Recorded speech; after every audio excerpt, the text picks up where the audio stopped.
अस्सलाम वालेकुम रहमतुल्लाहि व बरकातुहू। बिस्मिल्लाहिर्रहमानिर्रहीम। उम्मीद है आप सब लोग खैरियत से होंगे।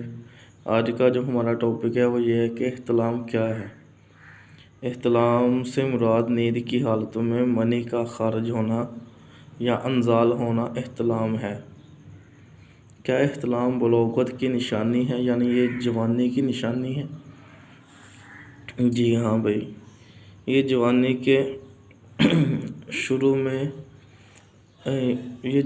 शुरू में मनी का खारिज होना नौजवानों में शुरू हो जाता है और इसकी मेन वजह जिस्म में होने वाले हार्मोन्स की तब्दीलियां हैं, जिसकी वजह से इह्तिलाम वाक़या हो सकता है। क्या ख़वातीन में भी इह्तिलाम हो सकता है? जी हाँ भाई, बिल्कुल। ख्वाब में इह्तिलाम का होना सिर्फ मर्दों के लिए ही नहीं महदूद, बल्कि यह ख़वातीन में भी हो सकता है।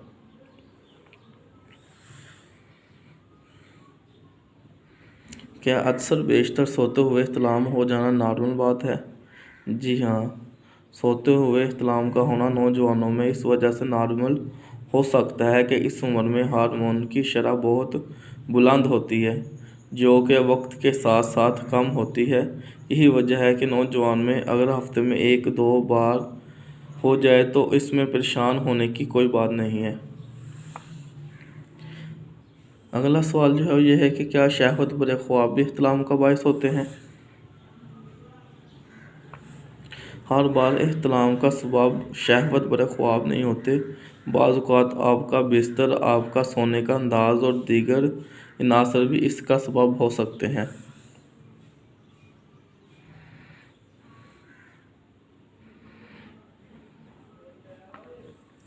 अगला सवाल जो ये है कि क्या कोई ऐसा भी हो सकता है जिसको कभी नींद के दौरान इसका सामना ना हो?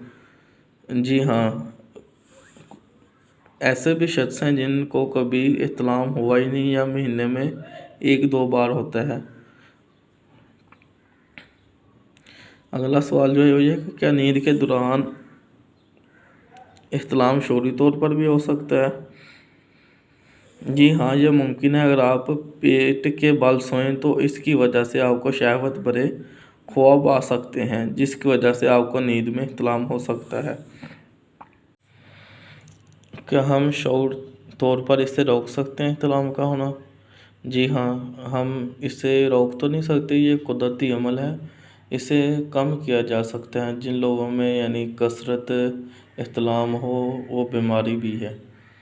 इसे रोकने के लिए हम मुख्तलिफ़ तदाबीर अपना कर इसे बहुत कम कर सकते हैं, और वो तदाबीर ये हैं कि आपने रात को पेट भर कर खाना नहीं खाना और सोने से 3 घंटे पहले आपने खाना खाना है, और इसके बाद आपने अपना सोने का अंदाज़ अच्छा करना, यानी कि सुन्नत के मुताबिक सोना है, दाईं तरफ करवट लेके और अपने हाथ अपने सर के नीचे रख के।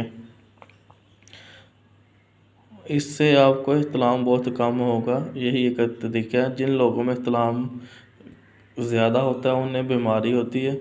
इंशाअल्लाह इह्तिलाम की जो बीमारी है इसका जो नुस्खा है वो इंशाअल्लाह मैं नेक्स्ट वीडियो में बताऊंगा। इजाज़त दीजिए। अल्लाह हाफ़िज़।